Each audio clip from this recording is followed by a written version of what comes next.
Along the edge of the White Sea, where the waters stretch into icy stillness and the horizon blurs into endless twilight, lies the Pomor coast.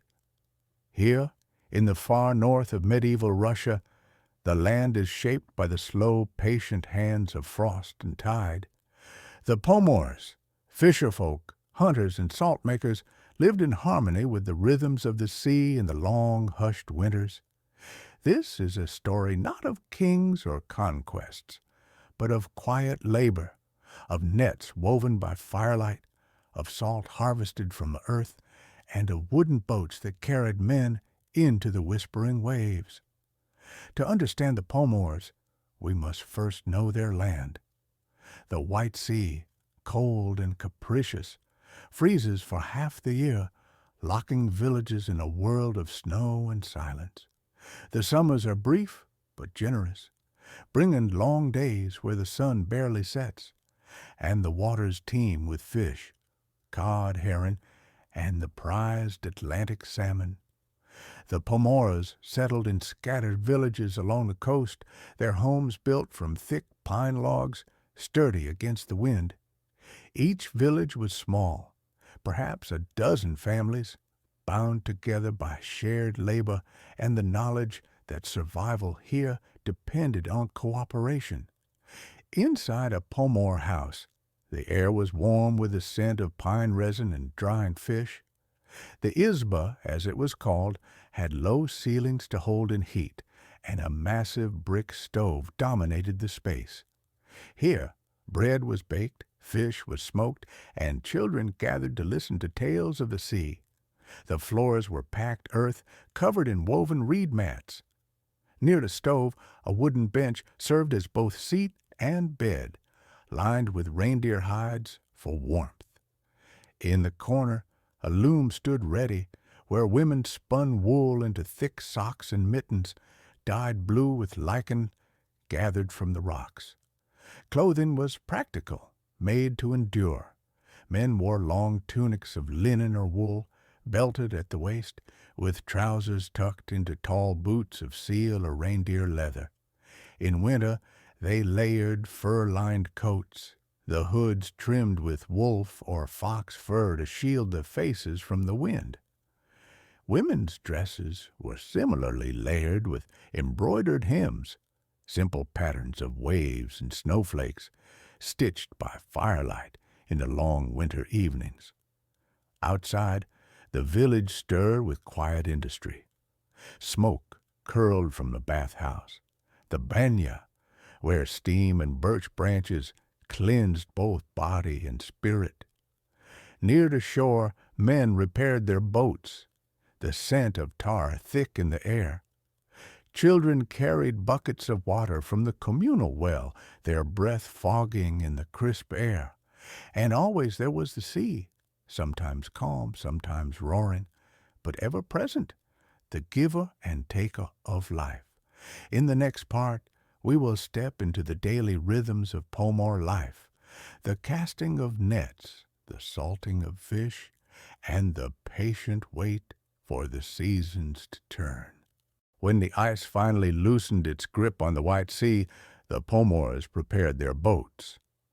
The long winter had been a time of mending nets, carving floats from corkwood, and braiding new ropes from hemp.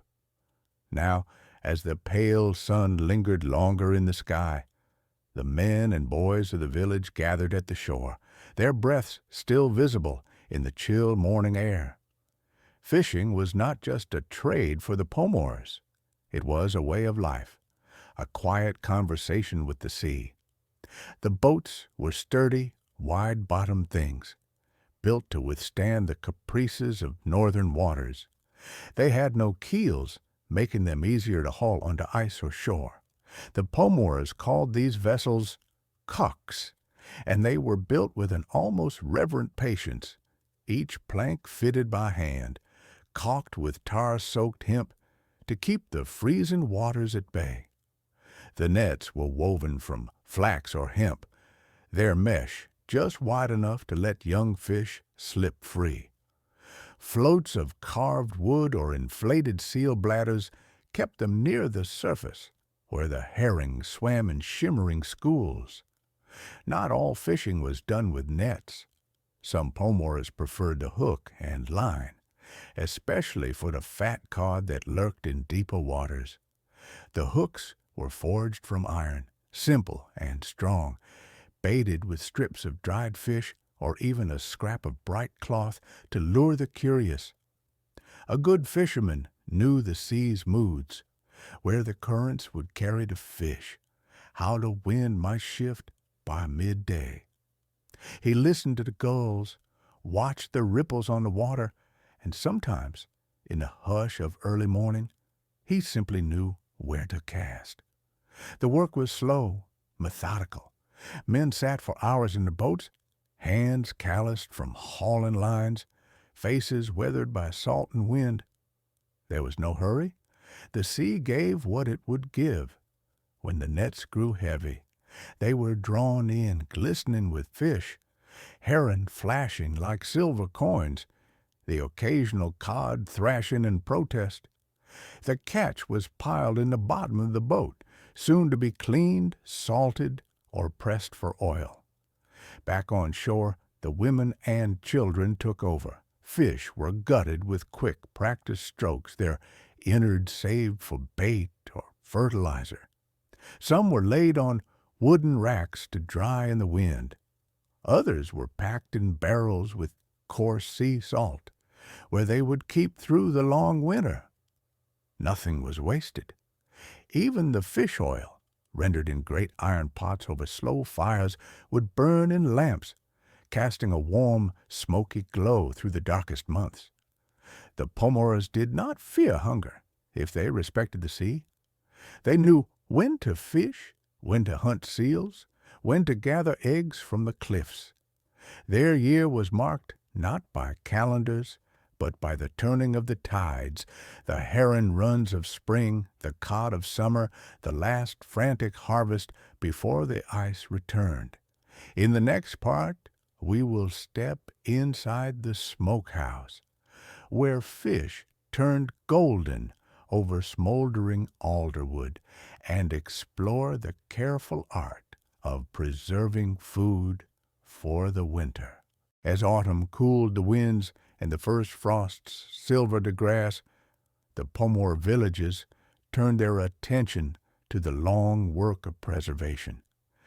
The sea had given its bounty. Now it was time to ensure that nothing would be lost to the hunger of winter. The smokehouse stood at the edge of the village, a low building of thick logs, its walls darkened by years of fragrant smoke. Inside, fish hung from the ceiling on birchwood rods, slowly turning golden as the fire below smoldered day and night. Smoking was an art of patience. The fire was fed not with roaring flames, but with the slow burn of alder or juniper, woods that gave a sweet, clean smoke. Too much heat would cook the fish rather than cure it. Too little, and the meat might spoil. The Pomors knew the balance by instinct, tending the fire in shifts, their faces warmed by the glow as they murmured stories to pass the time. Some fish were salted first, packed in barrels for weeks to draw out moisture. Others went straight to the smoke, their flesh firm and rich with the oils of late summer. The result was balik, tender, smoky strips that could last for years if kept dry. Not all preservation required smoke. Some fish were simply split open and laid on wooden racks under the sun and wind, turning into yukola, a chewy, salty staple that could be eaten as it was or boiled into soups. The air near the drying ground smelled sharply of the sea, even miles inland. And then there was the sour, pungent treasure of fermented fish. Buried in pits or packed tightly in barrels, fish left to ferment became kislaya riba, a dish for those who acquired a taste. The process was simple: salt, thyme, and the quiet alchemy of bacteria. When done right, the flesh turned creamy, almost cheese-like, with a tang that cut through the monotony of winter meals. But fish was not the only food stored away. In the brief summer, women and children gathered berries from the tundra, cloudberries, lingonberries, crowberries, their hands stained purple as they piled baskets high. These were spread on cloths to dry, or sealed in barrels with a drizzle of honey, becoming jams that would brighten the darkest months. Mushrooms, too, were threaded onto strings and hung from rafters, their earthy scent mingling with the wood smoke. And from the few hardy crops that grew in the rocky soil, turnips, cabbage, onions, came barrels of sauerkraut, its sour crunch a welcome contrast to the richness of fish and game. Meals in winter were simple but never scarce. A typical supper might be a thick soup of dried fish and barley, enriched with a spoonful of fermented seal fat. Or perhaps slices of smoked salmon, chewy and dense, served with a dollop of sour cream and a piece of dark rye bread. The bread itself was another small miracle, baked in the great stove only once a week, its dense crumbs staying fresh for days. Some was set aside to dry into sukari, hard rusks that could be softened in broth or eaten like crackers with a bite of salted fish. Through all of this, the smoking, the drying, the fermenting, ran the unspoken understanding that winter was not to be feared if one prepared with care. The work was slow, repetitive, almost meditative, and when the first snows finally came, sealing the village in silence, there was a quiet satisfaction in looking at the full larder, knowing the sea's gifts would not be forgotten. In the next part, we will step away from the shore and into the forest, where the Pomors sought another kind of bounty: pine resin for torches, game for the stew pot, and the sacred birch, whose bark could be woven into baskets or even written upon. When the Pomors turned away from the sea, they did not find emptiness, but another kind of abundance, the deep, silent forests of the north. Here, beneath the endless sigh of wind through pine boughs, lay a different kind of sustenance. The trees gave more than wood. They gave light, medicine, and even stories. The birch was the most generous of these trees. Its papery bark could be carefully peeled away in spring when the sap ran thick beneath. Cut into strips and boiled, it became cordage, strong enough to stitch boots or lash together sled runners. Folded and sewn with spruce root, it transformed into waterproof containers for salt, dried fish, or precious tinder. But the birch's greatest gift was its ability to hold memory. On its smooth inner layers, the Pomors sometimes pressed symbols, crude maps, tallies of fish caught, or messages to those who might follow. These were not letters as the monks of Novgorod knew them, but a language of notches and curves, written in the quiet between people and the land. Deeper in the forest, the pine trees wept golden tears. Men would seek out the old scarred trunks where resin had pooled and hardened like amber. Gathered in leather pouches, these nuggets could be melted into glue for repairing boats, or pressed onto the tips of wooden splints to make torches. A single resin-soaked torch could burn for an hour, its sweet smoke driving away the worst of the midwinter darkness. Hunting was a quieter affair than fishing. In winter, men moved on long, curved skis through the snowdrifts, following the delicate tracery of fox or hare tracks. The bows they carried were short, made from laminated strips of birch and sinew, strong enough to bring down a reindeer, though such luck was rare. More often they returned with ptarmigan, their white winter feathers blending into the snow, or the occasional beaver, taken from its dam. For those who knew where to look, the forest floor offered its own treasures. In late summer, women and children waded through the moss, their baskets filling with mushrooms, slippery ridgecay that turned almost orange when salted, bitter grusdi that needed long soaking before they could be eaten.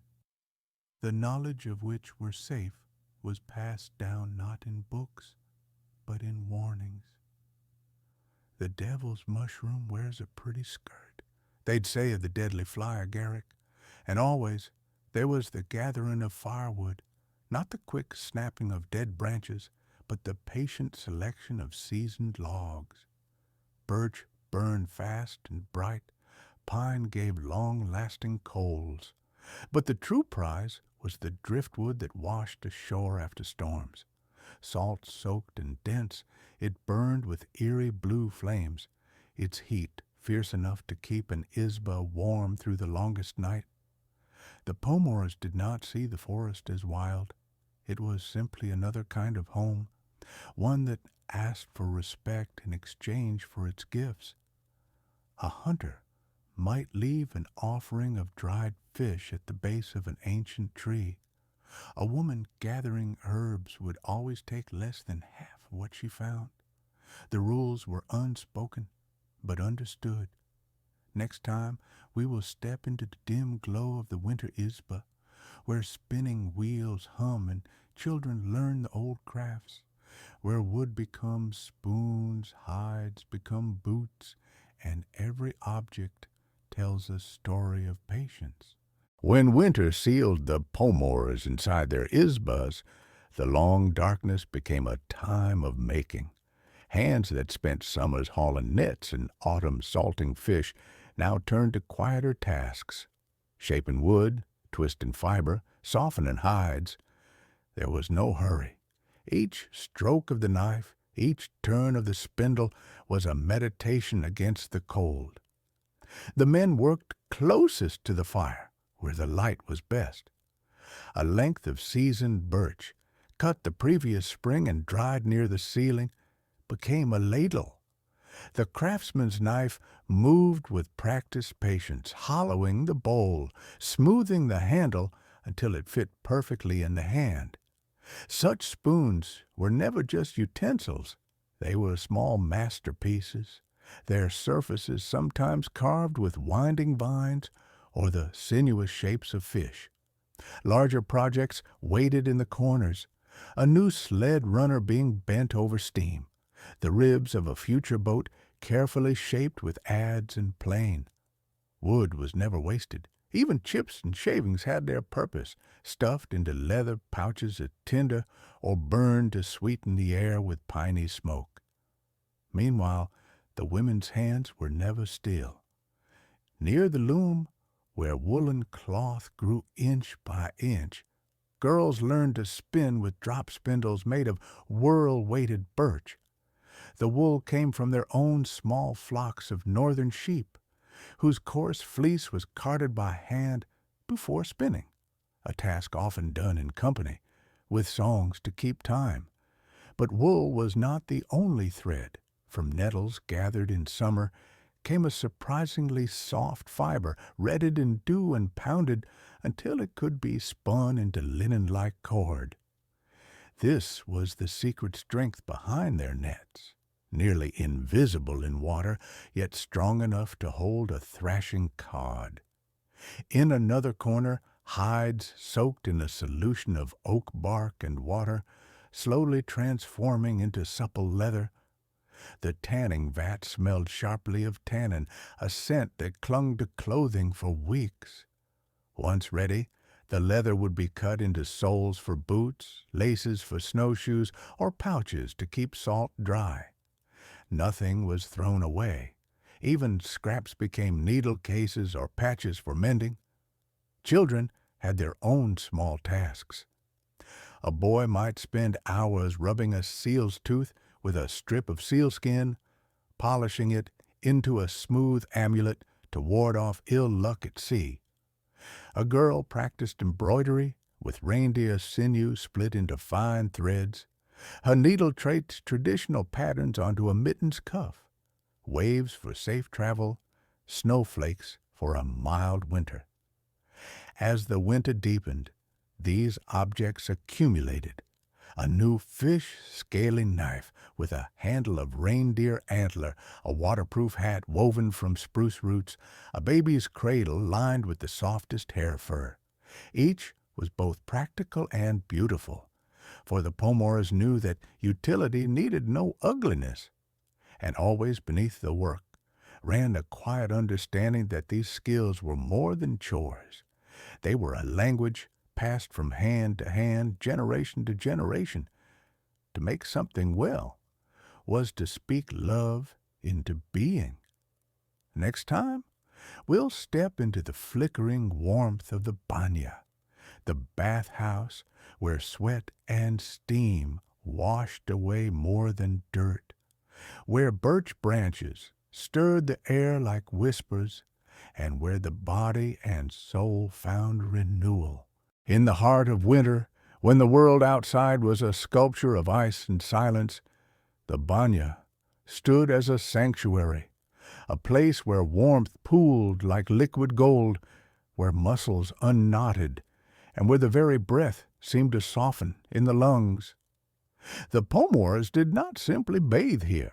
They returned to themselves. The banya was built apart from the izba, a small log structure with an enormous stove at its center. Stones, carefully selected for their ability to hold heat, were piled atop the firebox. When the fire had burned down to embers, the door was sealed, and the waiting began, for the right moment when the heat would be fierce but not cruel. Entering was a ritual. First the outer door, then the antechamber where clothes were shed and the body acclimated. Finally, the inner door, thick to hold in heat, swung open, releasing a wave of dry warmth that prickled the skin. The benches rose in tiers. The higher one sat, the closer to the searing embrace of the rising heat. The venik, a bundle of birch branches gathered in summer and dried, was the banya's soul. Soaked in warm water until flexible, it was passed gently over the body, stirring the heat without striking. The leaves released their oils, a green perfume that spoke of forests beyond the frozen windows. Some preferred oak for its tannic strength, or added juniper for its sharp, cleansing bite. Then came the steam. Water, sometimes infused with beer or honey, was flung onto the stones. The explosion of heat was immediate, a thick, palpable thing that pressed into the pores, drawn out salt and weariness. Regulars knew to lie down, to let the heat settle over them like a second skin. Conversation here was sparse, murmured between rounds of steaming. Old men might speak of the spring fishing to come. Women shared remedies, how cloudberry tea could ease a cough, how pine resin salve healed cracks in wind-chapped hands. Secrets spilled as easily as sweat. Between rounds, they plunged into the pro-rub, a hole cut in the ice of the nearest stream. The shock was brutal, glorious, a reminder that the body was alive. Back in the banya, blood sang in the veins, and for a moment, even the oldest among them felt young again. After, in the cooling room, they drank, not strong vodka, but herbal infusions, rosehip for strength, lingonberry to soothe the kidneys, perhaps a dark brew of fermented chaga mushroom scraped from birch trunks. The tea was sipped slowly, the heat, internal now, radiating from the core. To the Pomors, the banya was more than cleanliness. It was rebirth, a shedding of the old year's weight, a preparation for the labor to come. Emerging into the star-flecked night, their skin glowing, they carried with them the certainty that winter too would pass. Next time, we'll walk the moonlit paths between villages.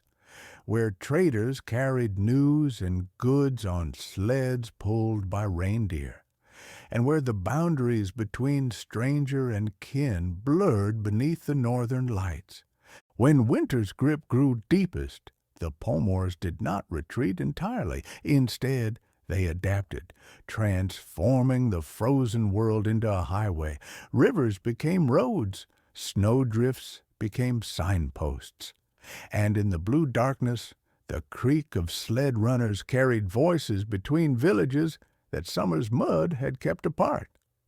The traders came first, their sleds piled with seal oil from the coast, smoked fish wrapped in birch bark, and the precious bundles of white hair pelts, so light, so warm. In return, they carried inland goods, iron nails forged in distant villages, sacks of rye flour for bread, and sometimes the rare luxury of honey, golden and thick from southern apiaries. But these journeys were not mere commerce. They were lifelines, carrying news of births, deaths, and marriages. A trader might deliver a message scratched on birch bark from a son who'd left for another settlement. Or he might bring word of a herring run spotted further down the coast, ensuring villages could prepare their nets in time. Travel required trust in more than just the ice.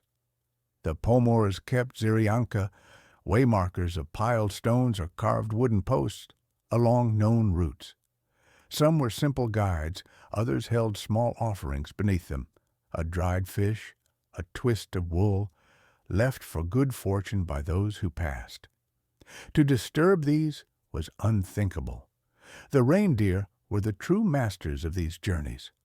Smaller and hardier than their southern cousins, they could break trail through snow that would swallow a man waist deep.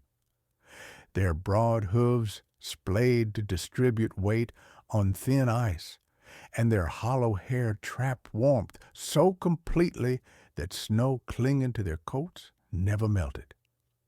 At night, travelers built kota, temporary shelters of bent poles covered in reindeer hides. Inside, they huddled around small stone lamps fueled with seal oil, the flame just bright enough to warm hands and melt snow for tea. Conversation was hushed, often giving way to the silence of those deeply familiar with solitude.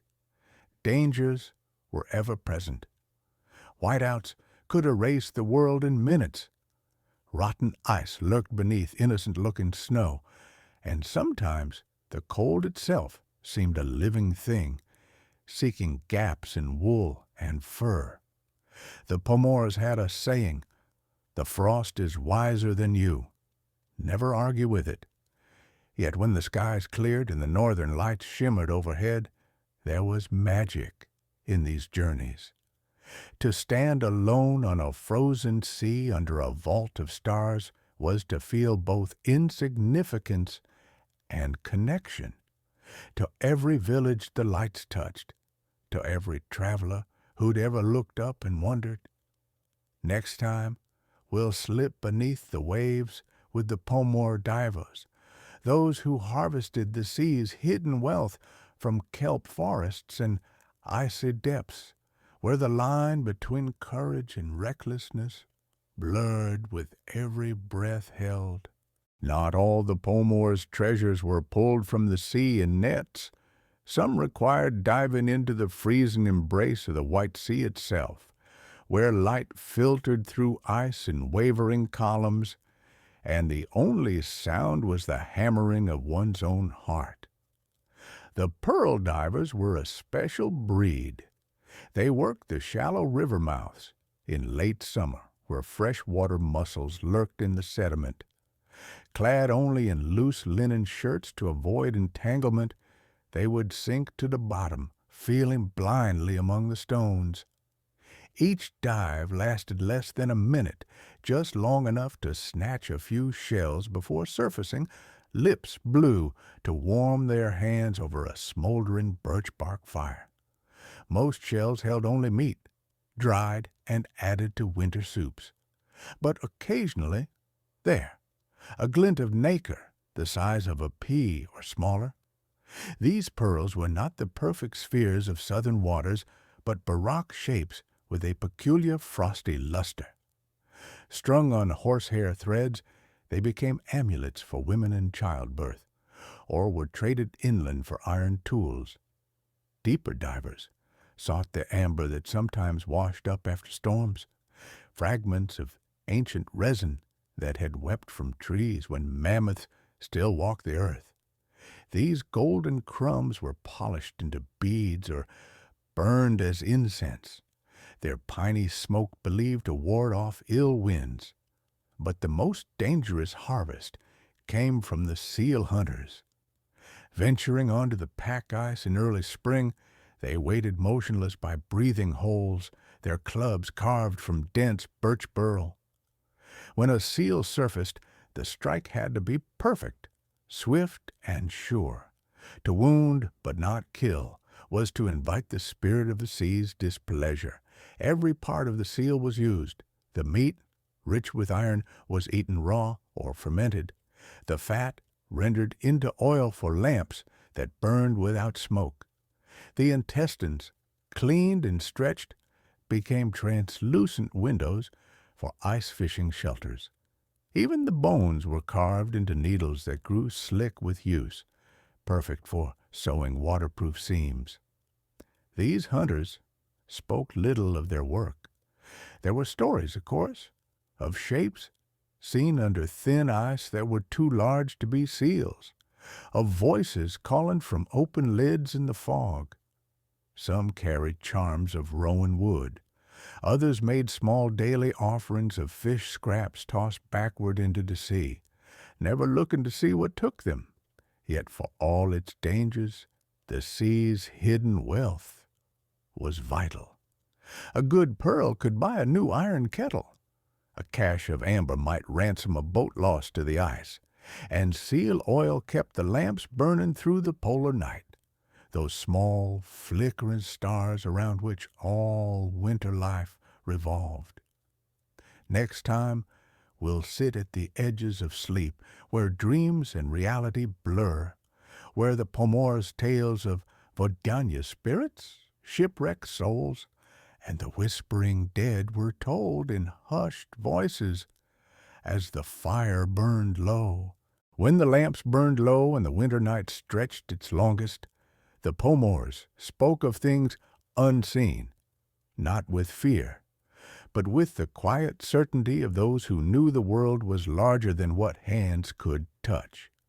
The sea had its moods, the forest its whispers, and in the liminal spaces where ice met water, where dreams spilled into waking, other voices sometimes answered. Every fisherman knew the rules. Never whistle on a boat, it called the wind, and the wind needed no encouragement. Never point directly at a seal, use your lips instead.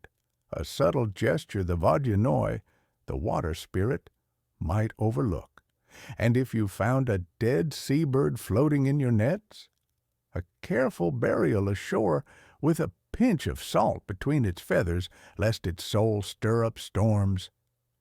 Dreams were messages waiting to be decoded. A dream of white horses galloping on waves meant good fishing ahead.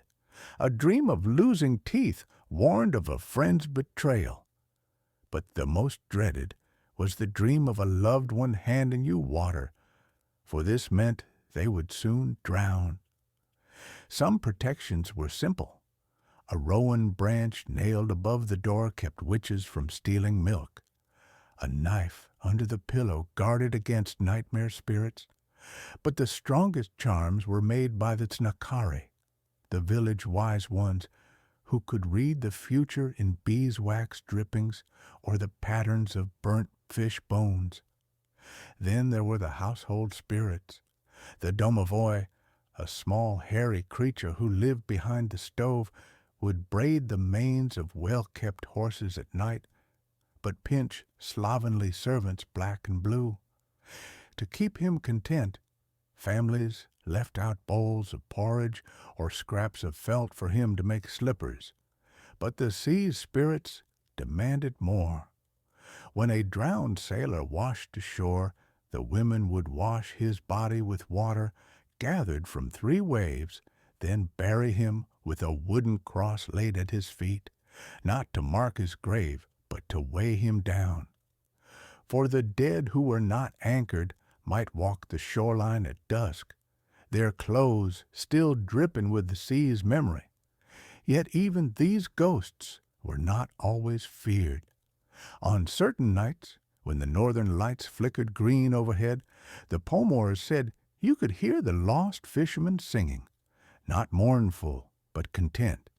Their voices carried on waves no boat would ever sail again. Next time, in our final chapter, we'll stand at the edge of spring, where the ice groans as it breaks apart, where the first salt water of the year is sprinkled on newborn brows, and where the cycle begins anew. After the long inwardness of winter, the Pomor coast stirred with the first sighs of spring. The ice did not leave all at once, but in stages, first darkening, then cracking, then breaking into great floating islands that groaned as they jostled against one another. The sea was returning. The work of spring was delicate. Boats needed inspecting, their tarred seams checked for winter's damage, their oars rubbed with linseed oil until they gleamed. Nets were spread on the bare patches of ground to dry, their repaired knots holding fast, and always the watching of the ice, judging when it was thin enough to avoid but thick enough to still walk upon for one last harvest of winter's gifts. The children were sent to gather solanitsa, the crystalline salt that formed along the shore where seawater had frozen and evaporated over and over. This first salt of the year was kept separate, used only to bless the first catch or to rub on a newborn's lips in the hope they would never know hunger. In the villages, the women prepared the viajenka, a fermented milk drink saved for special occasions. The first sip was poured onto the hearth as thanks, the second given to the fisherman heading out to test the newly opened waters. His return would tell them what the year might bring. A boat heavy with cod meant prosperity, while a single red crab caught unintentionally was assigned to wait another week before proper fishing began. The animals, too, felt the change. Reindeer grew restless as their winter coats began to shed in gray tufts, collected to stuff pillows.